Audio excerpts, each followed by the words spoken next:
ఈరోజు శుభ గురువారం 27వ తారీఖు సప్తమి మార్గశిర మాసం.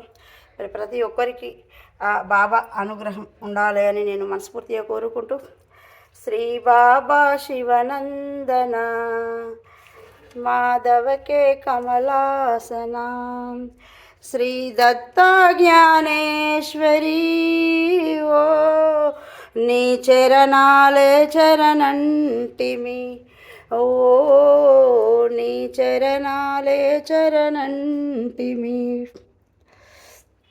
శ్రీ బాబా శివనందన మాధవకే కమలాసన శ్రీ దత్తా జ్ఞానేశ్వరి నీ చరణాలే చరణంటిమి, ఓ నీ చరణాలే చరణంటిమి. ప్రతి ఒక్కరికి ఆ సాయినాథుని దివ్య ఆశీస్సులు ఉండాలి అని నేను మనస్ఫూర్తిగా కోరుకుంటూ, నిర్మలా మంచ.